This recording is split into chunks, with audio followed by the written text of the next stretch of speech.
야고보서 말씀을 함께 보겠습니다. 이제 보통 우리가 야고보서부터 어떻게 말을 하는가 하면 일반 서신이라고 이렇게 말을 합니다. 로마서로부터 옛날에 로마서로부터 히브리서까지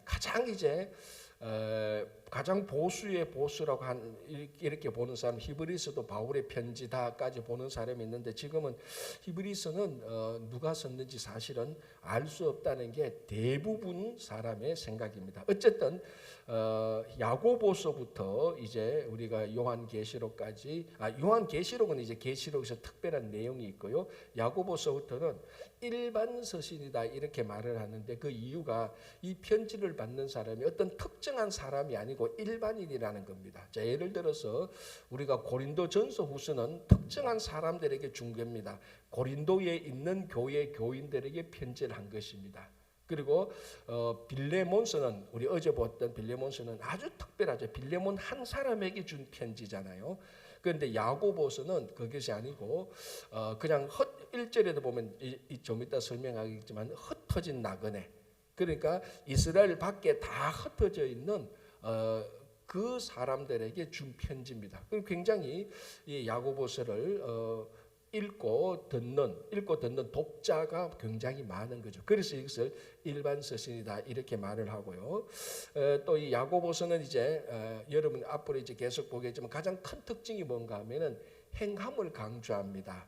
근데 이게 행함을 너무 강조하다 보니까 원래 믿음으로 얻게 되는 의로움, 그러니까 이신칭이라 그러죠. 이게 로마서와 그리고 갈라디아서의 가장 큰 주제고, 우리가 오직 믿음으로 의롭게 되어서 하나님의 그 심판을 통과하는 겁니다. 의로운 하나님이 예수 그리스도의 의를 보고, 이 의는 우리가 믿음으로 갖게 되는 의인데, 이걸 보고 우리를 그 심판에 통과되어서 구원을 얻는 겁니다. 이것이 이제 로마서와 갈라디아서 바울이 썼던 편지, 그리고 우리 믿음의 가장 기본의 뿌리입니다. 그런데 야고보를 읽어보면 이거는 별로 강조하지 않는 것 같아요. 우리 행함으로 구원을 얻는다까지 말을 할 정도니, 그래서 오랫동안 로마서와 야고보서가 내용이 상반된다고 생각을 참 많이 했었어요.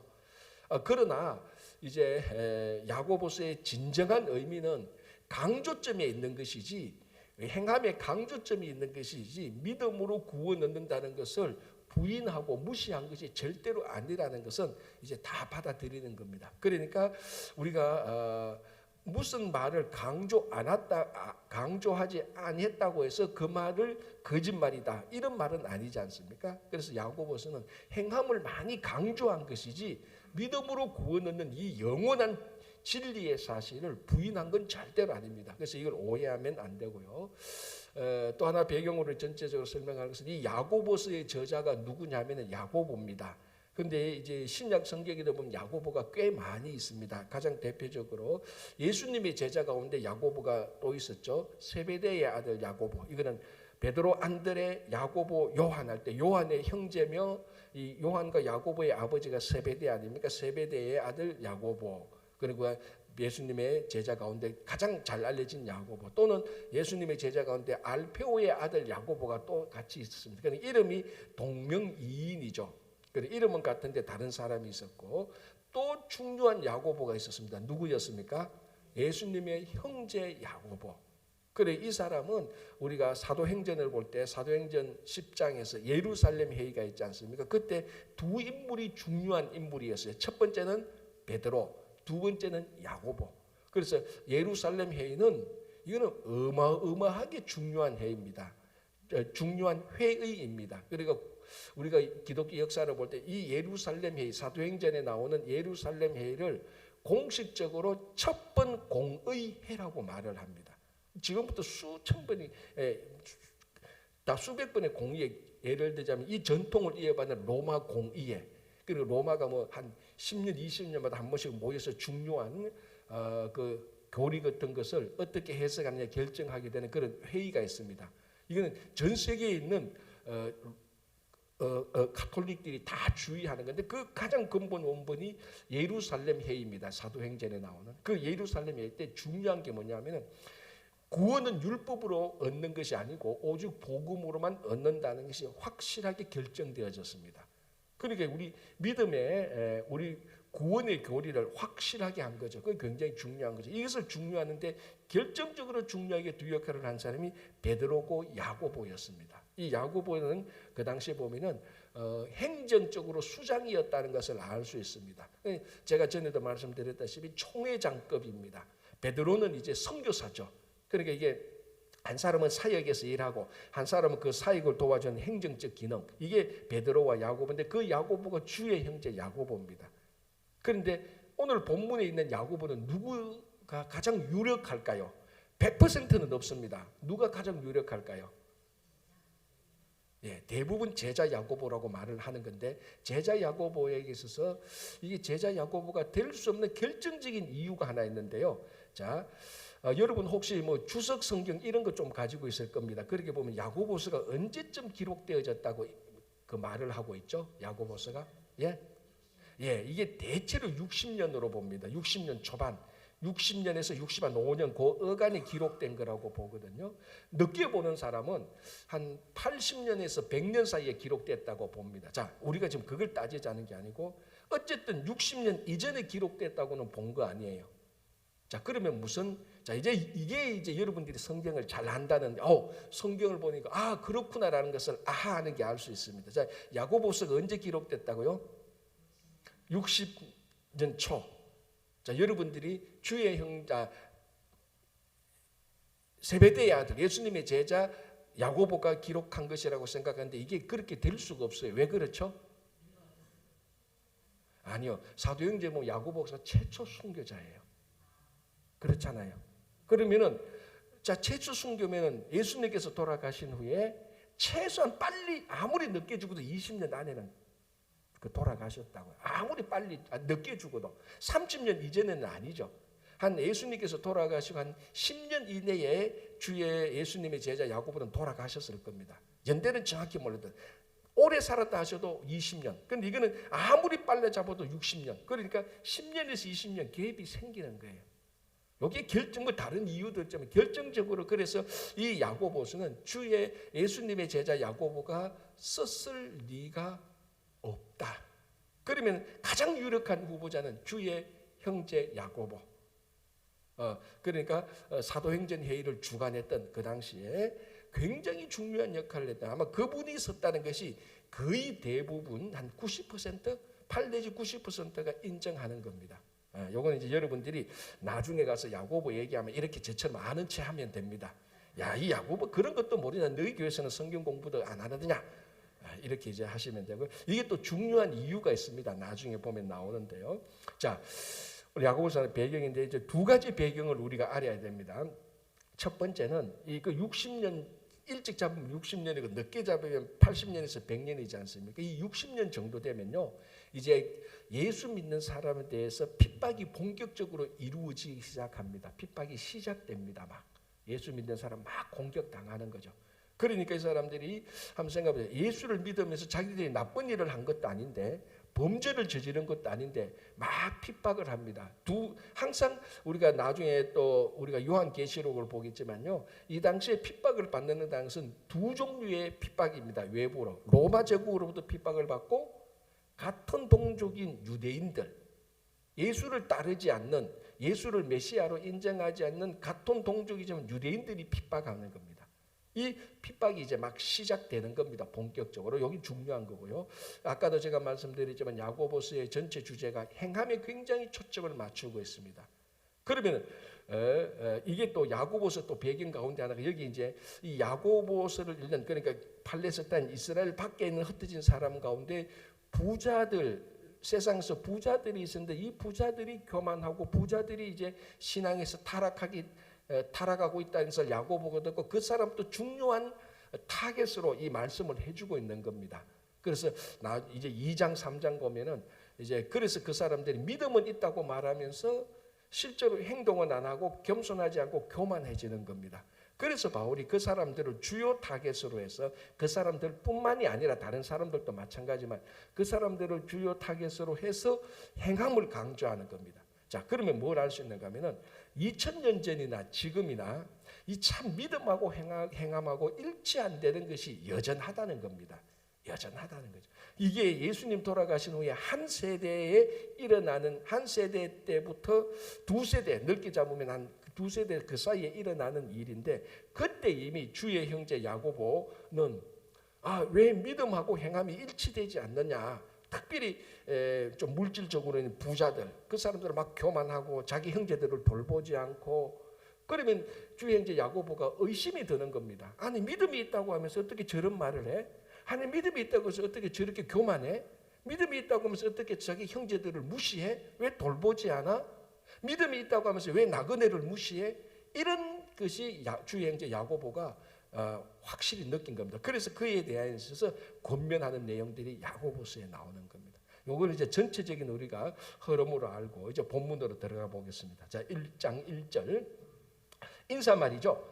하나님과 주 예수 그리스도의 종 야고보는 흩어져 있는 12지파에게 문안하노라. 자, 그래서 이제 많은 사람들이 처음에는 이 야고보서가 예수님의 제자가 기록되었다라고 주장하게 된 근거가 여기 종이라는 말이 있었기 때문에 그래요. 예수 그리스도의 종 야고보는 가장 원칙적으로 말하면 예수 그리스도의 형제 야고보는이라고 말을 해야 되죠. 같은 가족의 구성원이니까.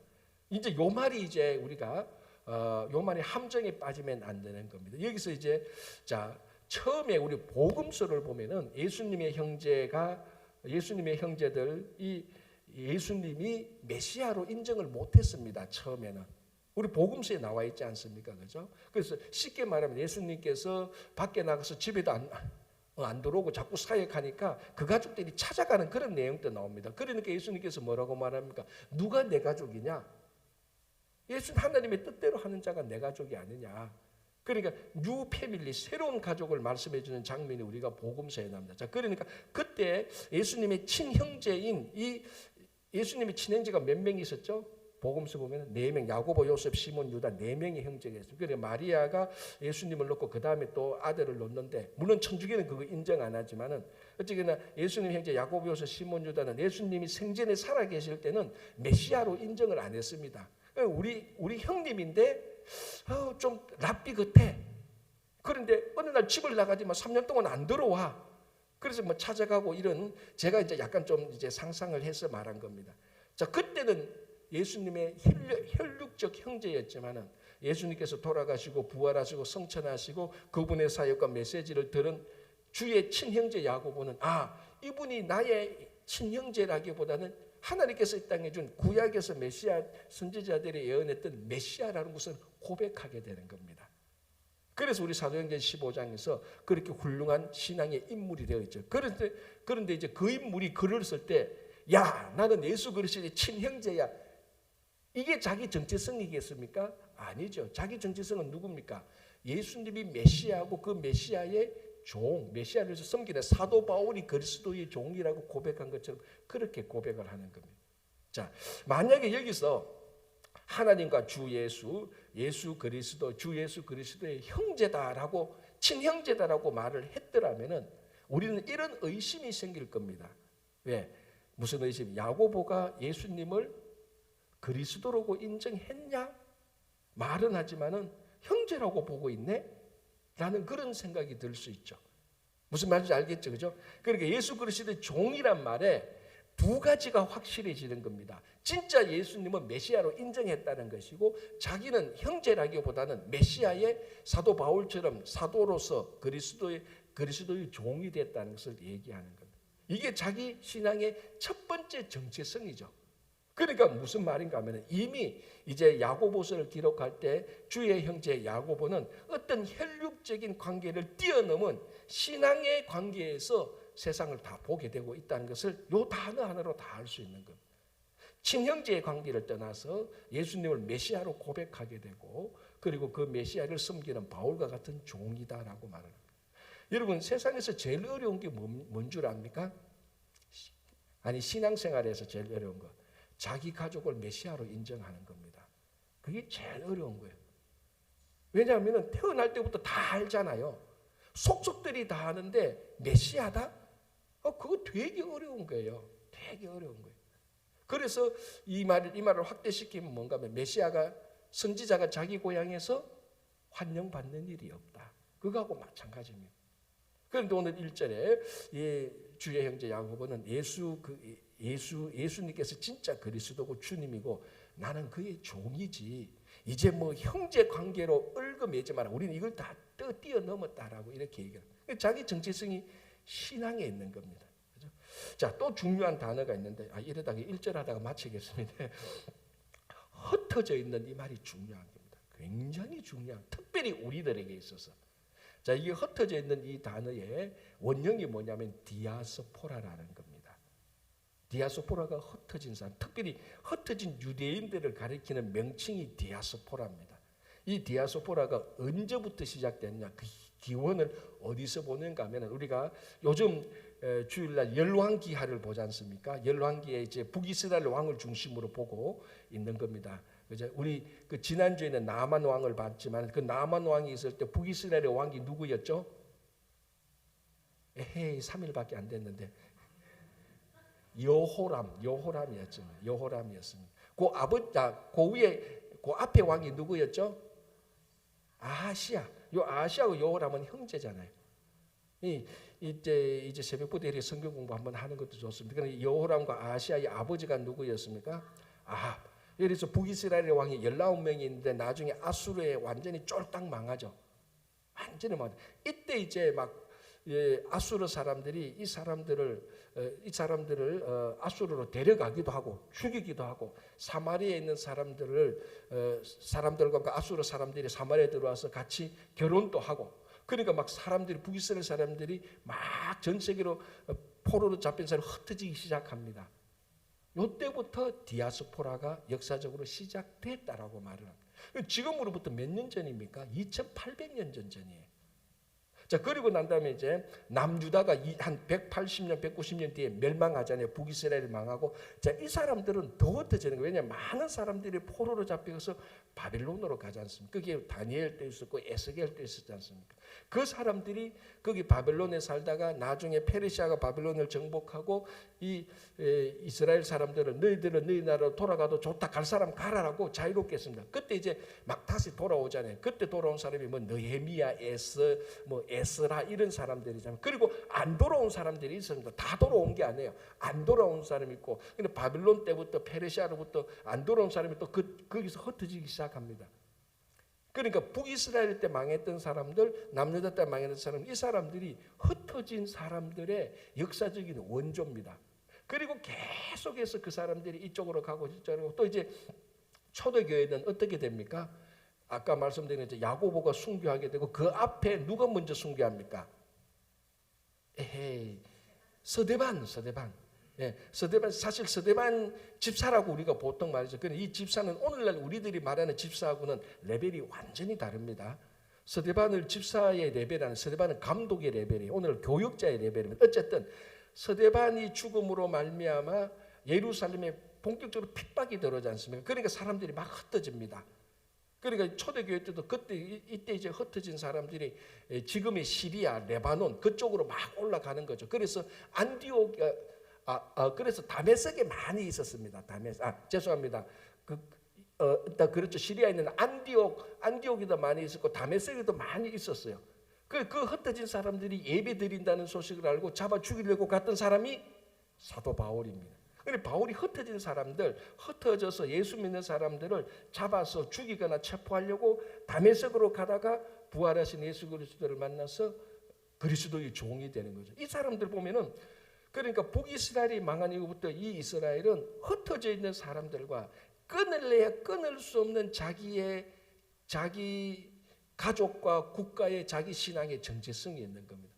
그래서 오죽했으면 아까도 말씀드렸지만 이렇게 흩어진 사람들을 가리키는 고유명사가 디아스포라였습니다. 한국 사람 흩어졌다 이거 한국 사람 흩어진 사람은 그냥 한국 이민자지 이 사람들을 가리키는 아직 어떤 정식적인 단어는 없어요. 디아스포라는 바로 그 사람. 그 원조가 여기 흩어져 있는 사람들. 그러니까 야고보 사도가 편지를 야고보로 썼을 때는 지형적으로 말하면 팔레스타인 지금의 이스라엘 밖에 있는 사람들한테 이 편지를 보낸 겁니다. 흩어져 있는 사람들. 자, 제가 이제 요 말을 하려고 숨차게 얘기했습니다. 뭡니까? 이 편지는 누가 읽어야 되는 겁니까? 흩어져 있는 사람들이 읽어야 되죠. 우리가 누굽니까? 우리가 한국 땅에서 밖에 있는 사람들 아닙니까? 지금 이 편지는 이스라엘 밖에 있는 사람들을 향해서 야고보가 썼던 편지입니다. 자, 오늘날 우리 모두 다는 한국 밖에 있는 사람들. 한국 사람을 볼 때 우리는 진짜 다 디아스포라예요. 그러니까 정확히 이 편지를 오늘날 읽어야 되는 사람은 자기 본국에서 태어나서 본국 밖에 있는 모든 흩어져 있는 사람들은, 흩어져 있는 성도들은 이 편지를 다 읽어야 돼요. 이게 내게 하는 편지다라고 생각을 해야 돼요. 흩어져 있는. 그리고 이게 저는 이제 개인적으로 이런 것을 야고보서를 이민 편지다 이렇게 이제 저 혼자 붙이니까 여러분들은 뭐 동의 안 하셔도 괜찮습니다. 자, 그래서 1절에 이 단어가 굉장히 중요하죠. 흩어져 있는 12지파. 12지파는 여러분 이거 뭐 우리가 구약의 12지파고 신약의 예수님 12제자고 이건 이스라엘 전체를 말하는 겁니다. 그러니까 이스라엘 땅에서 이스라엘 밖에 있는 흩어진 이스라엘 사람들. 누군지 모르죠. 그래서 일반적인 겁니다. 오늘날 적용하면 한국에서 태어난 한국인인데 한국 밖에 있는 사람들. 우리들입니다. 우리들이 읽어야 될 편지가 야고보서입니다. 자, 2절 이제 바로 본론으로 들어갑니다. 2절. 내 형제들아. 자, 이 단어도 중요하죠, 사실은. 이러다가 진짜 2절 못 넘어가겠는데. 자, 자기 땅에 밖에 있는 사람들을 형제들이라고 불러요. 물론 일반적인 호칭으로 볼 수 있겠지만 여기서 야고보가 자기 땅에 밖에 있는 사람들을 형제들이라고 말을 하고 자기 가족처럼 받아들이는 겁니다. 여러분들은 어떻게 느낄지 모르겠지만요. 지금 또 유대인들은요. 가능하면요. 지금 이스라엘 사람들이지 않습니까? 그 유대인들은요. 제가 우리 이제 이민 살면서 배운 것 중에 이런 건데요. 유대인들은요. 피가 약간만 섞여도 유대인이라고 자꾸 인정을 하려고 그래요. 어디 살든지 피가 약간만 섞여도 저거 우리 유대인이야. 그렇지, 유대인으로 만들어버려요. 예를 들어서 뭐 그런 경우가 있는지 모르겠지만 노벨상 받은 사람이 있는데 조사를 딱 해보니까 저 위에 한 사람이 유대인이야. 유대인 뭐라 그럽니까? 이 사람 유대인이라고 받아들여버려요. 그래서 우리 유대인 가운데 노벨상이 나왔다 이렇게 자기 가족을 자꾸 학대시켜요. 제가 무슨 말을 하려고 하냐면 가끔 우리 한국 언론 보면요. 한국 사람이 한민족으로 오래 살아 그런지 굉장히 배타적이에요. 전 세계적으로 이런 민족은 많지 않아요. 전 세계적으로 보면은 한 국가 안에 여러 민족이 같이 산 것이 보통 보편적이지. 한국, 중국, 일본처럼 한 민족이 한 지역에서 오랫동안 살았던 것이 이게 이상한 민족이에요, 사실은. 자, 우리가 이상한 민족이에요, 사실은. 역사로 민족은요 전부 다 그 지역에 다른 민족들이 모여 살았어요. 우리가 말하는. 자, 어쨌든 그래서 우리가 배타적인데 가만히 보면요 제가 이민 와서 느낀 건데 무슨 기분이 드는가 하면요 한국에 있는 사람들이 뭐 어쩐 생기면 이민자들요 굉장히 배타적으로 말을 많이 해. 너희들이 무슨 한국인이야 미국인이지. 특별히 우리 이민 자녀들이 뭐 무슨 어떻게 하면은 쟤들이 무슨 한국인이야 미국인이지. 쟤들 한국 싫어서 이민 간 사람 아니냐. 이렇게 해서 자꾸 배타적으로 잘라내려 그래요. 그건 국가적인 낭비예요, 사실은. 그렇잖아요. 아니 한민족이 유대인 보세요. 피 요만큼만 섞여도 자기 민족을 자꾸 받아들여서 국력을 키우는데 한국 사람 지금 그 자녀들도 안 낳고 야단 법석인데도 이민자들 뭐 미국도 그렇고 유럽의 이민자들이 약간만 뭐 어떻게 하면 그게 무슨 한국 사람이 한국 떠나서 간 사람이지 자꾸 배타적으로 잘라내려고 그래요. 그러니까 안에서만 보니까 그런 거예요. 밖에서 우리가 볼 때는 너희들이 왜 우리를 잘라내냐. 잘라내면 너희들도 손해고 우리들도 손해야. 같이 자꾸 한민족을 크게 부풀려야 되지 않습니까? 나쁜 의미로 아니고. 그런데 약간만 잘못하면 그거는 그냥 겉모습만 한국인이지 다 미국인이야 라고 말합니다. 유대인은요 겉모습이 유대인 아니라도 유대인이라고 받아들여요. 지금 보면은. 그런 걸 볼 때 이게 흩어져 있는 2800년 동안 흩어져서 살았던 유대인들이 자기 민족을 어떻게 키울까 하는 데는 지혜예요. 우리는 고작 해봐야 130년밖에 안 되지 않습니까? 140년. 그러니까 아직까지 흩어져 있는 이민자에 대한 한국 땅에 있는 사람들이 이민자에 대한 인식이 굉장히 경박해요. 제가 보니까. 이것도 제가 밖에 사니까 이제 이런 게 눈에 보여요. 그렇잖아요. 만약에 저도 한국 땅에 살고 미국 이민 안 왔으면 저도 그런 소리 이렇게 자기들이 뭐 한국 싫어서 간 사람이지 그 한국 사람 아니야. 말도 한국말도 잘 못하잖아. 김치도 안 먹잖아. 저도 그랬을 거예요. 근데 밖에서 보니까 아니야. 이게 다 한국 사람 다 품어야 돼. 그래야 우리도 살고 자기도 살아요. 자, 그래서 야고보서를 보십시오. 내 형제들하고 말을 해. 이 사람들은요, 진짜 형제들이 아니에요. 어떻게 보면은. 왜냐하면 지금 이때부터 한 거의 8,900년 전에 흩어졌던, 전 세계에 흩어졌던 사람들한테 편지를 하면서 내 형제들하고 말을 합니다. 같은 가족으로 보고 있는 거예요. 그러니까 이게 기본적으로 신앙적으로 연계되어서 형제들하고 부르는 것이지만, 이제 우리가 이민자로 사니까 보니까, 야, 이 단어가 한국 안에 있는 사람들이 한국 밖에 있는 우리들을 형제들이라고 부르실 때 우리들이 감동받잖아요.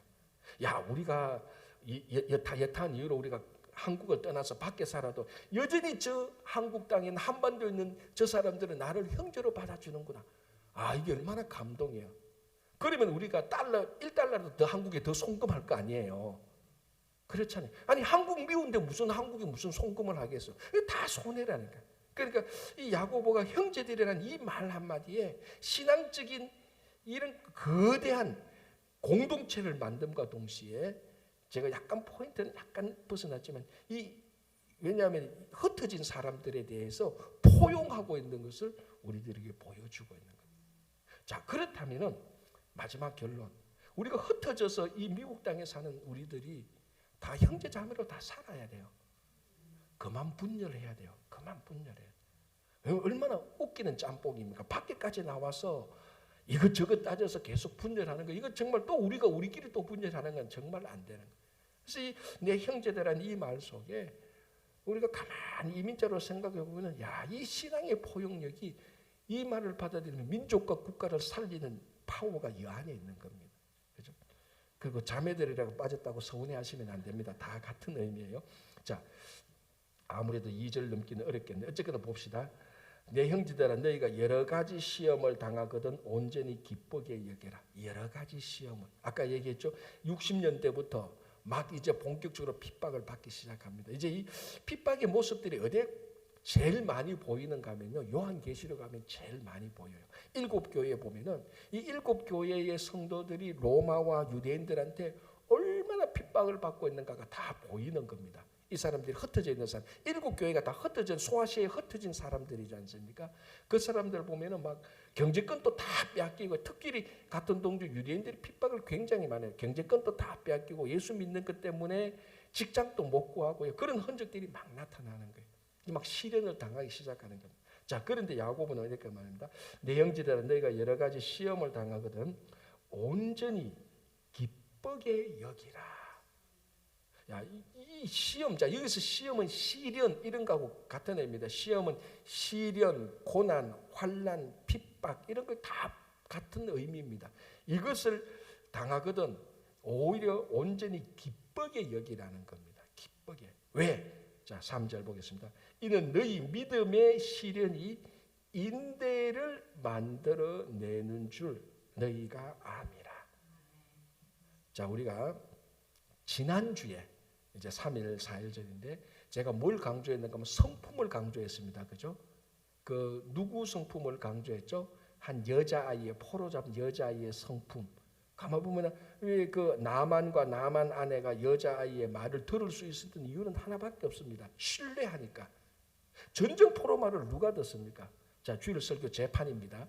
전쟁 포로말을 누가 듣습니까? 특히 아람의 2인자가, 최고 권세자가 전쟁 포로는 여자아이의 말을 어떻게 들을 수가 없어요. 무시해버리죠. 그런데도 불구하고 한 채 의심 없이 들었던 이유는 이 여자아이의 말을 믿을 수 있으니까, 신뢰하니까. 왜 신뢰합니까? 인간이 됐죠. 사람이 됨됨이는 성품을 말하는 것이라고 얘기했습니다. 기질이 아니고. 그래서 이 성품, 좋은 성품은 어떻게 해서 형성된다고요? 고난을 당했을 때 그 고난을 그 고난 가운데서도 성령의 인도하심을, 성령의 능력으로 하나님께 끝까지 순종할 때 성도의 좋은 성품, 예수님의 성품이 이루어진다고 말했습니다. 이제 기억나시죠? 예. 지금 듣고 기억만 나도 잘하는 거예요. 좋은 성품이, 자, 제가 무슨 말씀 드리느냐니까 하면 이 좋은 성품이 하나님의 능력이라 그랬습니다. 좋은 성품을 가진 한 여자아이가 말을 하니까 장군이 듣고 아람 왕이 듣기 시작하고 국가가 움직이기 시작했어요. 그죠? 그게 하나님 성도의 능력이라고 말했습니다. 자, 성도의 능력은 고난 가운데서 이루어지는 겁니다. 어떻게? 오늘 이 야고보서에 말하면 고난 가운데서 인내를 함으로. 여러분, 고난이 닥쳐오는데 시련이 오는데 그 자리마다 피하면요, 인내 없이 피하면요, 그 고난을 극복하지 못하지 않습니까? 절대로 성도의 좋은 성품은 이루어지지 않아요. 그래서 신앙생활은 연조가 필요하다는 말이 여기에 있습니다. 왜? 연조가 필요한 이유는 그 오랜 세월 동안에 고난을 많이 당했기 때문에, 당할 기회가 있었기 때문에 그것을 고난을 극복할 때마다 좋은 성품이 있고 좋은 인격이 있고 좋은 성도가 되는 겁니다. 그래서 야고보가 그걸 말하는 겁니다. 3절에 이는 너희 믿음의 시련이 인내를 만들어내는 줄 너희가 아니라. 자, 우리가 아는 말로 제가 약간 변경해서 말씀드리면, 이는 너희 믿음의 시련이 좋은 성품을 만들어내기 때문에 시련을 당하거든. 야, 내가 이제 좋은 성품, 예수 그리스도를 닮게 되는 기회구나라고 생각하고 기쁘게 여기라는 겁니다. 기쁘게 여기라. 여러분, 우리가 예수 믿으나 안 믿으나 고난 우리에게 닥쳐요. 예수 믿는다고 해서 교통사고 안 납니까? 천만의 말씀요. 예수 안 믿는다고 안 일어납니까? 다 일어나요. 우리에게 살아가는 삶의 모습은 대동소이합니다. 예수 믿는다고 그 밥 안 먹고 그 살 수 있습니까? 똑같습니다. 또 밥 먹어야 되고, 예수 믿는다고 해서요, 잘못하면요, 예수 믿는 사람이 2층에서 떨어지면 다쳐요. 똑같아요. 차이는 뭡니까? 그런 시련이 왔을 때에 그것을 믿음으로 극복하면서 좋은 성품과 인격이 쌓여지는 거예요. 그게 성도의 능력이라고 그랬습니다. 그래서 막 고난이 시작됩니다. 막 환난이 시작됩니다. 믿음 때문에. 그때 야고보 사도가 말합니다. 너희들이 이 시련이 오거든 기쁘게 여기라. 이제 드디어 우리가 예수님의 성품을 담게 되었다. 기쁘게 여기라. 그러니까 이게 믿음 있는 사람들한테는 이 말이 통하는데 세상 사람들한테는 안 통하죠. 그래서 세상 사람들이 아무리 세상적으로 오래 살아도 성도의 성품을 발견하지 못합니다. 그렇지 않습니까? 성령의 9가지 열매는 없는 거예요. 거기는 있어도 세상적인 열매죠. 그게 왜냐하면 고난을 믿음으로 극복하지 않았기 때문에 그랬어요. 그래서 지금 2절 3절에 그걸 말합니다. 다시 봉독해 볼게요. 내 형제들아, 너희가 여러 가지 시험을 당하거든 온전히 기쁘게 여기라. 왜? 3절 이는 너희 믿음의 시련이 인내를 만들어내는 줄. 다르게 말하면 이는 너희의 믿음의 시련이 드디어 좋은 성품을 만들어서 예수 그리스도의 성품을 만들어내는 줄 너희가 아니라. 그렇게 되는 것. 자, 그래서 4절까지 같이 보면 되겠네요. 인내를 온전히 이루라. 좋은 성품을 온전히 이루라. 너희로 온전하고 구비하여 조금도 부족함이 없게 하려 함이라. 예수님을 닮게 되는. 부족함이 없다는 것은 완벽함이 아닌 겁니다. 온전함입니다. 우리에게 주어진 이 수준에서 온전함. 그래서 이제 첫 번째 말이 뭡니까? 시련입니다. 시련. 이 야고보서 인사 딱 끝나고 바로 시련에 대해서 얘기합니다. 시련이 오느냐? 기쁘게 여기라. 드디어 우리가 예수님의 성품을 담게 되고 우리 안에 예수님의 성품이 있다면 이 좋은 성품을 가진 사람들이 세상에 나가서 말을 할 때 세상은 듣게 되고 복음을 전할 때 듣게 되고 우리가 움직일 때 세상이 영향을 받는다. 그런 말입니다. 오늘 우리 4절까지만 하고 내일 다시 5절 같이 보도록 하겠습니다. 기도하겠습니다.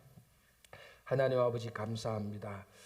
2000년 전이나 지금이나 우리 삶 속에 어떤 종류의 시련이 다 다가옵니다. 그런데 이 시련을 통해서 늘 우리가 믿음으로 견디고 인내로 견뎌서 좋은 예수님의 성품을 닮을 수 있도록 도와주시옵소서. 한국 땅을 떠나서 흩어져 있는 우리들 주님 늘 하나님께서 함께하여 주시고 흩어져 있는 우리들에게 주님의 말씀을 전가하듯이 늘 주님의 말씀 듣고 살아가는 귀한 성도들이 다 되게 하여 주시옵소서.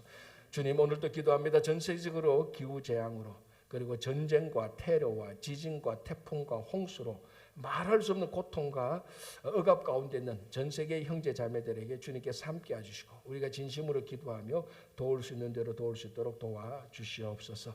우리 백두스쿨하는 우리 자녀들 학교생활 잘하게 지혜와 건강과 믿음 주시고 교회의 어르신들 늘 건강하게 사시고 지금 또 우리 몸이 연약하거나 낙담된 우리 형제 자매들 치유하여 주시고 위로와 용기를 더하여 주시옵소서.